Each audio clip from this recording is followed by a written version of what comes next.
കുറച്ച് കാര്യങ്ങൾ പറയാനാണ്. ഇന്നത്തെ ദിവസത്തിന്റെ പ്രാധാന്യത്തെ കുറിച്ചൊക്കെ സാറ് പറഞ്ഞു അല്ലെ. എല്ലാവർക്കും അറിയാം പ്രായമാവുക എന്നുള്ളത് നമുക്ക് തടഞ്ഞു നിർത്താനൊന്നും പറ്റില്ല. എല്ലാവർക്കും പ്രായമാവും, നമുക്കും പ്രായമാവും അല്ലെ.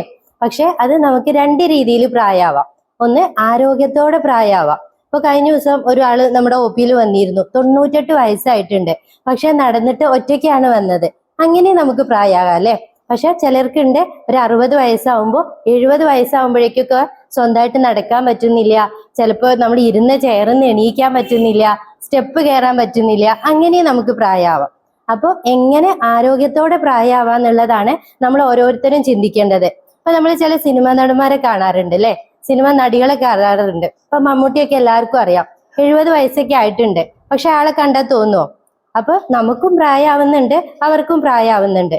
അപ്പൊ അവര് ചെയ്യുന്ന ചില കാര്യങ്ങൾ നമ്മൾ ചെയ്യാത്തതുകൊണ്ടാണ് നമുക്ക് എളുപ്പം പ്രായമാവുന്നത്. അപ്പൊ നമ്മൾ ചെയ്യേണ്ട ഒരു 5 കാര്യങ്ങളെ കുറിച്ച് മാത്രം പറയാം.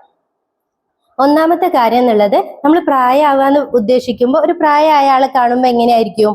ഒന്ന് മസിലൊക്കെ ലൂസായിട്ടുണ്ടാവും അല്ലെ, എന്നിട്ട് സ്കിന്നൊക്കെ ചുക്കി ചുളിഞ്ഞിട്ടുണ്ടാവും. ഇതിന് പ്രധാന കാരണം എന്താണെന്നറിയോ? നിങ്ങൾക്ക് പറയാട്ടോ, നിങ്ങൾക്ക് അറിയുന്ന കാര്യങ്ങൾ നിങ്ങൾക്ക് പറയാം. എന്താ ഈ മസിൽ ലൂസ് ആവാനൊക്കെ കാരണം? എന്താ? എക്സസൈസ് ചെയ്യാത്തതാ. നമ്മൾ പലർക്കും എക്സസൈസ് ഉണ്ടാവില്ല, വീട്ടിൽ ചെറിയ ജോലികളൊക്കെ ചെയ്ത് നമ്മളിങ്ങനെ ഓടി നടക്കുന്നുണ്ടാവും, പക്ഷെ എക്സസൈസിനായിട്ട് നമ്മളൊരു അരമണിക്കൂറെങ്കിലും എല്ലാ ദിവസവും മാറ്റി വെക്കണം. എന്നാൽ മാത്രമേ നമുക്ക് പ്രായമാകുമ്പോഴും നമ്മുടെ മസിൽ നല്ല സ്ട്രോങ് ആയിട്ട് ഇരിക്കുകയുള്ളൂ. ഒരു 30 വയസ്സായാല് സാധാരണ എല്ലാരിലും ഈ മസിൽ ലോസ് സംഭവിക്കുന്നുണ്ട്, നമ്മുടെ മസിൽ നഷ്ടപ്പെട്ടുകൊണ്ടിരിക്കുന്നുണ്ട്.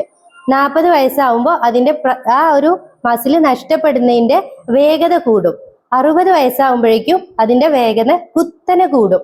അതുകൊണ്ടാണ് ഈ മസിൽ ലോസ് പ്രായമാവുമ്പോൾ മസിൽ ലോസ് തടയാൻ വേണ്ടിയിട്ട് നമ്മൾ കൃത്യമായിട്ട് ഒരു 30 വയസ്സ് മുതൽ തന്നെ എക്സസൈസ് ചെയ്യണം.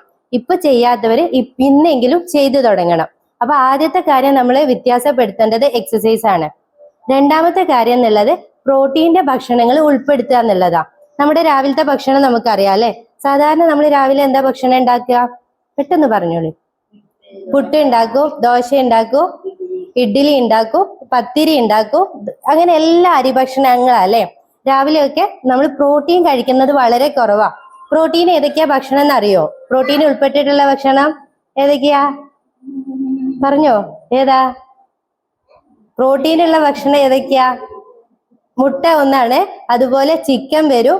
പിന്നെ പ്രോട്ടീൻ ഉള്ളത് കടലവർഗ്ഗങ്ങളിലാണ്, ചെറുപയറിലൊക്കെ പ്രോട്ടീൻ ഉണ്ട്.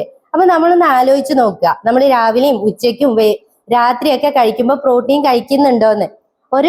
ഒരു കിലോ ഉള്ള ആള് 1 ഗ്രാം പ്രോട്ടീൻ, അതായത് 1 കിലോക്ക് 1 ഗ്രാം എന്ന നിലയിൽ ഒരു 60 കിലോ ഉള്ള ആളാണെങ്കിൽ 60 ഗ്രാം പ്രോട്ടീൻ നിർബന്ധമായിട്ടും കഴിച്ചിട്ടുണ്ടാവണം.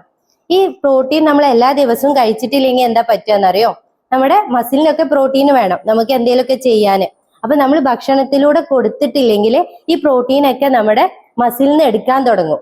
ഈ മസിലിന് എടുക്കുമ്പോഴാണ് മസിലിന് ശോഷിച്ചു പോകുന്നത്, മസിലിന് ബലം ഇല്ലാതെ പോയി പോകുന്നത്. അപ്പൊ എല്ലാ ദിവസവും ഇപ്പൊ രാവിലെ, ഉച്ചയ്ക്ക്, രാത്രി ഈ 3 നേരവും ഒരു 20 ഗ്രാം പ്രോട്ടീൻ എങ്കിലും കഴിക്കാൻ നോക്കണം. ഇപ്പൊ രാവിലത്തെ ഭക്ഷണത്തിന്റെ കൂടെ ചെറുപയർ കഴിക്കാം, കടല കഴിക്കാം, മുട്ട പുഴുങ്ങിയത് കഴിക്കാം, ഉച്ചയാവുമ്പോ മീന് കഴിക്കാം, ചിക്കൻ കഴിക്കാം, അങ്ങനത്തെ കാര്യങ്ങള്. രാത്രി ആണെങ്കിലും മുട്ടയോ കടലവർഗ്ഗങ്ങളോ ചെറുപയറോ അങ്ങനെ എന്തെങ്കിലും കഴിച്ചിട്ട് പ്രോട്ടീൻ നമ്മൾ കഴിക്കുന്നുണ്ടെന്ന് ഉറപ്പാക്കുക. മൂന്നാമത്തെ ഒരു കാര്യം എന്ന് പറഞ്ഞാല് പഞ്ചസാരയാണ്. പഞ്ചസാരയുടെ ദോഷവശങ്ങൾ എല്ലാവർക്കും അറിയുന്നുണ്ടാവും. അത് കഴിക്കുന്നതിനനുസരിച്ച് നമുക്ക് ഒരുപാട് പ്രശ്നങ്ങൾ ഉണ്ടാവും. ഒരു 30 വയസ്സിൽ 40 വയസ്സിൽ ഈ ഷുഗർ കൺട്രോൾ ചെയ്ത ഒരാളും ഇതൊന്നും ശ്രദ്ധിക്കാതെ ഭക്ഷണം കഴിച്ചുകൊണ്ടിരിക്കുന്ന ആളും തമ്മിൽ ഭയങ്കര വ്യത്യാസം ഉണ്ടാവും. ഒരു 40-60 വയസ്സാവുമ്പോൾ നമ്മൾ എപ്പോഴും നമ്മുടെ 30 വയസ്സിൽ നമ്മൾ എടുക്കുന്ന തീരുമാനങ്ങളാണ് 60 വയസ്സിൽ നമ്മൾ എങ്ങനെ ആവണമെന്ന് തീരുമാനിക്കുന്നത്. ഒരു 40 വയസ്സിൽ നമ്മൾക്ക് എടുക്കുന്ന തീരുമാനങ്ങളാണ് ഒരു 70 വയസ്സിൽ നമ്മൾ എങ്ങനെ ഉണ്ടാവണം തീരുമാനിക്കുന്നത്. അപ്പോൾ ഷുഗർ നന്നായിട്ട് കൺട്രോൾ ചെയ്യാം. ഈ ബേക്കറി നിങ്ങൾക്കറിയാം, ബിസ്ക്കറ്റ് ആയാലും മിഠായി ആയാലും ചോക്ലേറ്റ് ആയാലും ഇതിലൊക്കെ ഒരുപാട് ഷുഗർ വരുന്നുണ്ട്. നമ്മൾ വിചാരിക്കുന്ന ചെറിയ കണ്ടന്റ് ഒന്നുമല്ല. അതുപോലെ കുപ്പിവെള്ളങ്ങളിലൊക്കെ.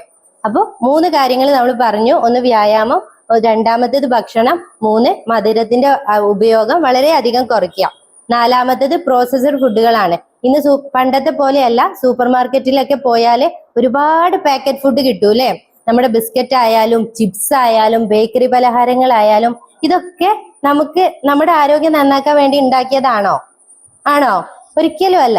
അത് അവർക്ക് ലാഭം ഉണ്ടാക്കാൻ വേണ്ടിയിട്ട് ഒരുപാട് കാലം കേടുകൂടാതെ ഇരിക്കാൻ വേണ്ടിയിട്ടൊക്കെ അതിൽ ഒരുപാട് സാധനങ്ങൾ ചേർക്കുന്നുണ്ട്. പ്രിസർവേറ്റീവ്സ് എന്നാ പറയാ. അതേപോലെ അതിൽ ഉപ്പിന്റെ അംശം വളരെ കൂടുതലായിരിക്കും, ഷുഗറിന്റെ അംശമൊക്കെ കൂടുതലായിരിക്കും. ഈ പ്രോസസ്ഡ് ഫുഡുകൾ നമ്മൾ കഴിക്കുമ്പോൾ അത് നമ്മുടെ ആരോഗ്യത്തിന് ഒരുപാട് പ്രശ്നങ്ങൾ ഉണ്ടാക്കുന്നുണ്ട്. നമ്മുടെ ഹാർട്ടിന് ഇപ്പൊ ഹാർട്ട് അറ്റാക്ക് ഒക്കെ കൂടുതലാ അല്ലെ? അതിൽ ഒരുപാട് ഈ വറുത്തെടുക്കുന്ന സാധനങ്ങളില്ലേ, അതിൽ ട്രാൻസ് ഫാറ്റ് എന്നൊക്കെ പറയണ നമ്മുടെ ആരോഗ്യത്തിന് ഹാനികരമായിട്ടുള്ള സാധനങ്ങളുണ്ട്. ഇതൊക്കെ കഴിച്ചാല് നമുക്ക് അസുഖങ്ങൾ വരും. നമുക്കൊരു പ്രായം എത്തുമ്പോഴേക്കും ഒരുപാട് ബുദ്ധിമുട്ടുകൾ, ജീവിതശൈലി രോഗങ്ങൾ വരും. ഷുഗർ ആവാം, പിന്നെ കൊളസ്ട്രോൾ ആവാം, ഹൈപ്പർ ടെൻഷൻ ആവാം, അങ്ങനെയുള്ള ഒരുപാട് അസുഖങ്ങൾ വരും. അപ്പോൾ ഈ പ്രോസസ്ഡ് ഫുഡുകളെ മാക്സിമം ഒഴിവാക്കുക. 4 കാര്യങ്ങൾ പറഞ്ഞു അല്ലെ? പിന്നെ ഏറ്റവും ഇമ്പോർട്ടന്റ് ആയിട്ടുള്ള ഒരു കാര്യമാണ്, ചിലര് ഭക്ഷണം ശ്രദ്ധിക്കും, എക്സസൈസ് ചെയ്യുന്നുണ്ടാവും, ഇങ്ങനെ ബേക്കറി ഐറ്റംസും ഷുഗറും ഒക്കെ കുറയ്ക്കുന്നുണ്ടാവും. പക്ഷെ ഒരു കാര്യം ശ്രദ്ധിക്കുന്നുണ്ടാവില്ല, കൃത്യമായിട്ടുള്ള ഉറക്കം. ഇന്നത്തെ ആളുകൾക്ക് ഏറ്റവും കുറവുള്ള ഒരു കാര്യമാണ് ഉറക്കം എന്നുള്ളത്. നന്നായിട്ട് ഉറങ്ങുന്ന ഒരാൾക്ക് നമ്മുടെ ശരീരത്തിന് നല്ല റെസ്റ്റ് കിട്ടുന്നുണ്ട്. നമ്മളിങ്ങനെ ഓടി നടക്കുക അല്ലെ, ഒരുപാട് ടെൻഷനുകൾ ഉണ്ട്, ഒരുപാട് കാര്യങ്ങൾ ചെയ്യാനുണ്ട്. നമ്മുടെ ശരീരത്തിനെ കുറിച്ച് നമ്മൾ ആലോചിക്കുന്നില്ല. ആ ശരീരത്തിനും റെസ്റ്റ് വേണ്ടേ? ആ റെസ്റ്റ് പ്രോപ്പർ ആയിട്ട് കിട്ടാതിരിക്കുമ്പോൾ ആ ശരീരം ഒരുപാട് അസുഖങ്ങൾ ഉണ്ടാക്കുന്നുണ്ട്. ഒരു 7 മുതൽ 8 മണിക്കൂർ വരെ കൃത്യമായിട്ട് ഉറങ്ങണം. എന്തെങ്കിലും നമുക്ക് എന്ത് തിരക്കുകൾ ഉണ്ടായാലും ഒരു 9 മണി 9:30 ആവുമ്പോൾ ബെഡിലേക്ക് പോകാനുള്ള കാര്യങ്ങൾ ചെയ്യാം. എന്നിട്ട് നമുക്ക് കൃത്യമായിട്ടുള്ള ഉറക്കം കിട്ടുന്നെന്ന് ഉറപ്പാക്കാം. ഫോണൊക്കെ യൂസ് ചെയ്യുന്നവരുണ്ടെങ്കിൽ ഉറങ്ങുന്നതിന് 1 മണിക്കൂർ മുന്നെങ്കിലും ഉറങ്ങാനുള്ള തയ്യാറെടുപ്പ് നടത്തുക. ആ ഫോൺ ഒന്ന് എടുത്ത് മാറ്റി വെക്കാം. എന്നിട്ട് നല്ല പ്രോപ്പർ ആയിട്ടുള്ള ഉറക്കം കിട്ടുന്നുണ്ടെന്ന് ഉറപ്പാക്കുക. 5 കാര്യങ്ങളെ നമ്മൾ ഇന്ന് പറഞ്ഞിട്ടുള്ളൂ. കൃത്യമായിട്ട് എക്സസൈസ് ചെയ്യുക, പിന്നെ നല്ല പ്രോപ്പർ ആയിട്ടുള്ള ഡയറ്റ് ഭക്ഷണം ശ്രദ്ധിക്കുക, പ്രോട്ടീൻ ഉള്ള ഭക്ഷണം കഴിക്കുക, പ്രോസസ്ഡ് ഫുഡുകൾ ഒഴിവാക്കുക, മധുരം മാക്സിമം കുറയ്ക്കുക, നല്ല കൃത്യമായിട്ട് 7 മുതൽ 8 മണിക്കൂർ വരെ ഉറങ്ങാൻ ശ്രദ്ധിക്കുകയും ചെയ്യാം. ഈ 5 കാര്യങ്ങൾ ശ്രദ്ധിച്ചാൽ തന്നെ നമുക്ക് പെട്ടെന്ന് നല്ല ആരോഗ്യത്തോട് കൂടിയിട്ട് തന്നെ പ്രായമാകാൻ പറ്റും. ഈ പ്രായമാവാന്ന് പറയുമ്പോൾ നമുക്ക് സുഖമായിട്ട് നടക്കാൻ പറ്റും, സ്റ്റെപ്പ് കയറാൻ പറ്റും, എവിടേക്കെങ്കിലും പോകണമെങ്കിൽ ഒറ്റയ്ക്ക് പോകാൻ പറ്റും, അങ്ങനത്തെ കാര്യങ്ങളൊക്കെ പറ്റും. അപ്പൊ ഇത്രയും കാര്യങ്ങൾ